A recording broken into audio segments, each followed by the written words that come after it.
Hi, I'm Kamal. Welcome to my YouTube channel. In this video, I'm going to talk to you about two different techniques I use to visualize eye back images.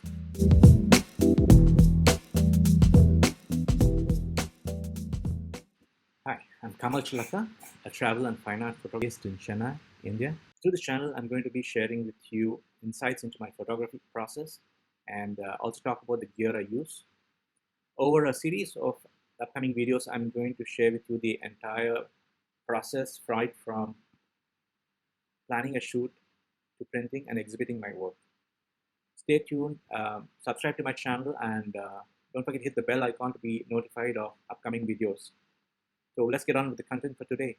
So today I'm going to share with you two different visualization techniques I use to create most of the images that I shoot. So the two different approaches I use to create my images. The first one is what I call freestyling.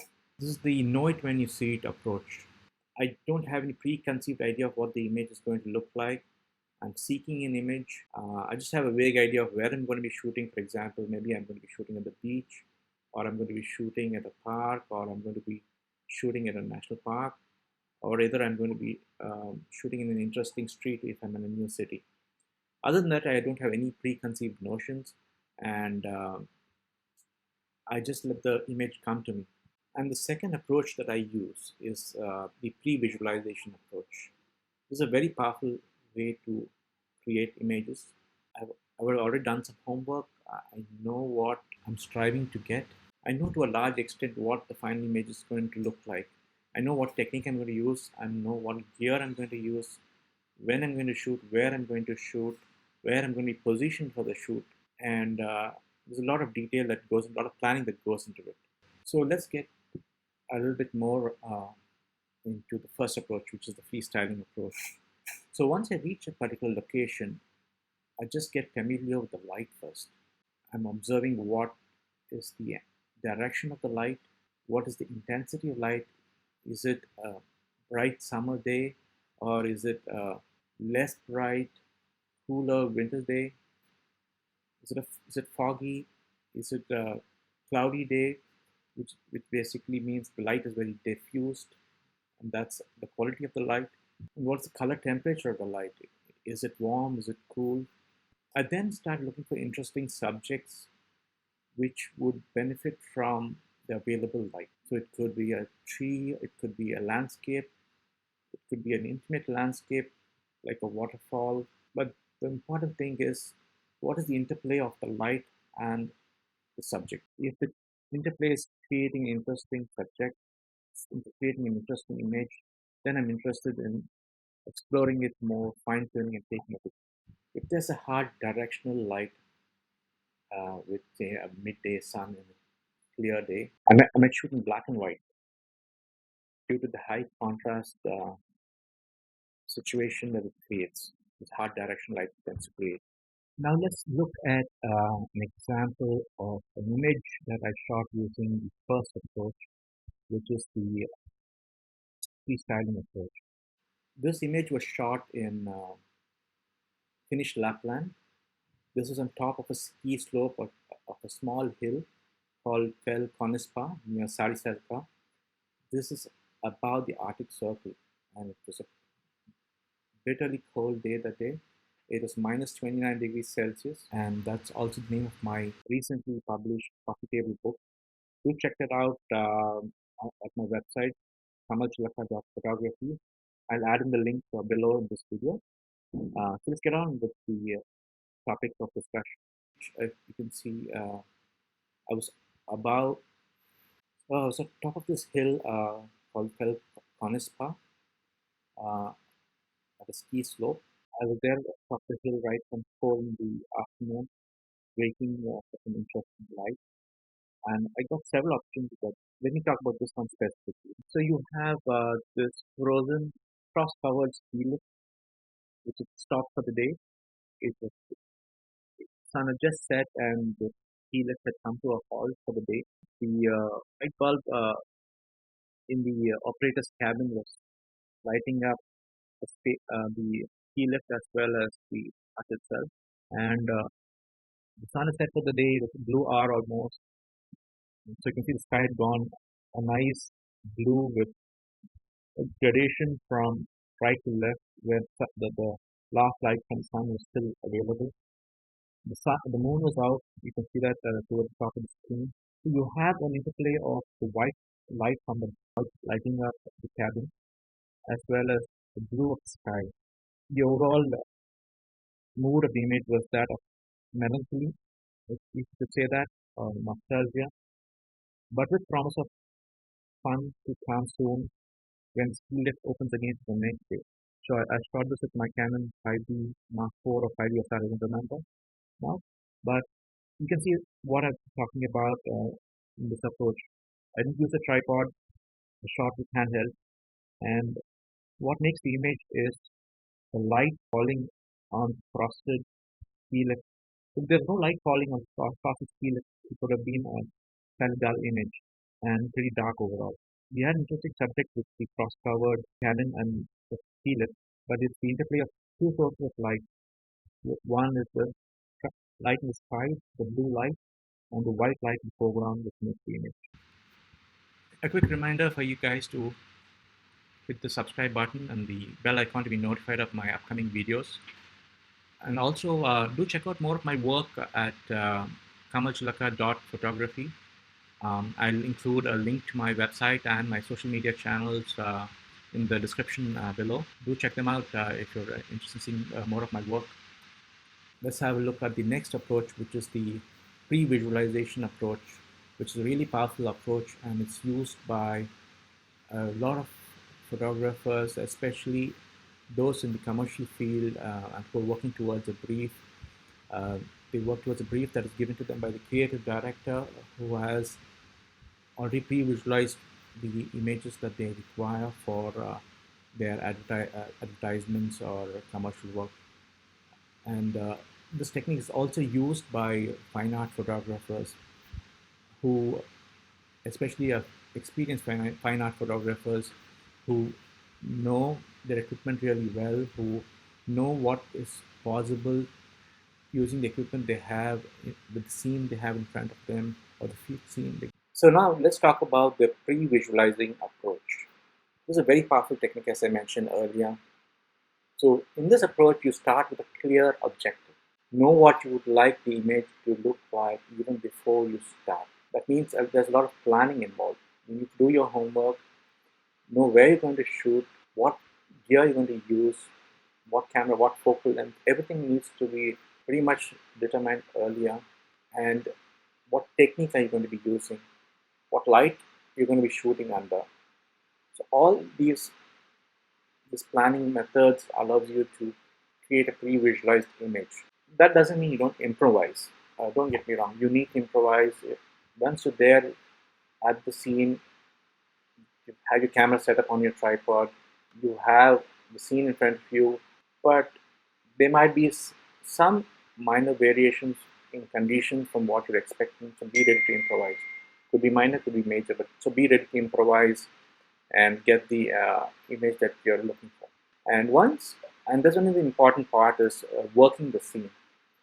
Working the scene really is about getting the maximum out of the scene in front of you by making fine adjustments to your camera settings and composition, maybe moving the position of your camera position slightly to get a better composition. Everything that you can do in the field to get the maximum out of the situation and the pre-visualized image, you need to do that. So let's look at an image where a couple of images where I shot, which I've shot using the pre-visualized approach. I think it's pretty much visualized, did the planning even before I actually set out for the shoot. But it could mean I've done the planning a day earlier or maybe months in advance. It doesn't matter. Or even if you've done an hour earlier. It doesn't matter when you've done the pre-visualization, but it's important to have the pre-visualization done before you start the shoot. So let's have a look at this image, which was shot in Stockholm a few years back. I was out and about in the evening in Stockholm at city center at the old town, Gamlestan, at the end of a day of shooting about the old town. And on the way back to my hotel, I came up on this overbridge, which had a great view of this road of 2 lanes of traffic with 2 lanes of traffic, and it gave me a good view of uh, incoming and outgoing traffic from a nice vantage point. And immediately, what I struck me was this is a great opportunity, a great viewpoint to shoot some light trails. So you can see how I'm already started pre-visualizing do for next image while during the middle of or towards the end of another shoot. Always keeping my mind open so that I'm always looking for opportunities for my next shoot. So here we have a couple of techniques that I've used uh, during the shoot, and also some post-processing techniques to get this image.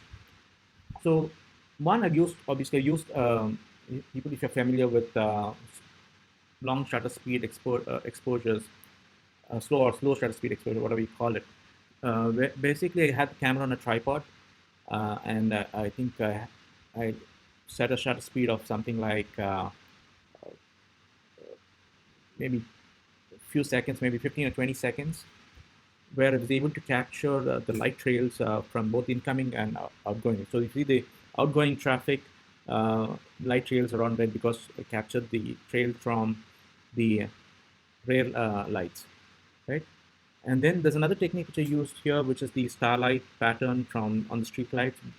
I didn't use any special equipment. I just stopped down the uh, shutter to I think about f11 or f13, and the settings might vary depending on the lens that you use or the camera that you, primarily the lens that you use. But I think my lens here allowed me to get this starburst effect from the street light at I think f11 or f13. And in post processing, I convert most of the image to monochrome in Lightroom. So what it left us was this impactful image of light trails where you have a minimal color, just the red from the light trails of the traffic, outgoing traffic, and the rest is all in black and white, capturing also the reflection of the water here.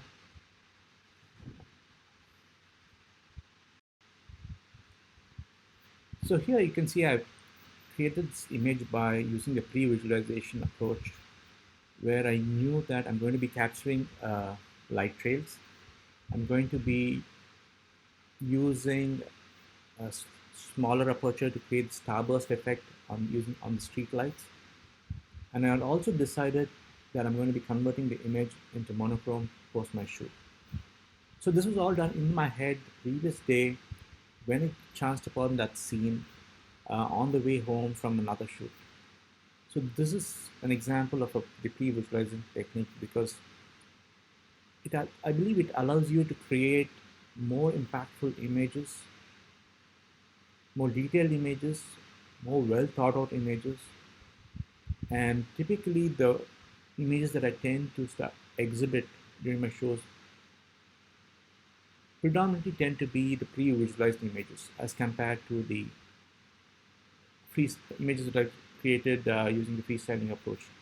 Not, but sometimes magic happens, and when you're freestyling, and you can get some really great images using both approaches. So I would say 60% of the images that I exhibit come from the pre-visualized approach, and about 40% come from the freestyling approach. So now let's look at another image I've just shot using pre-visualized approach. So now let's look at this image which I shot in the Cotswolds in the UK a few springs ago.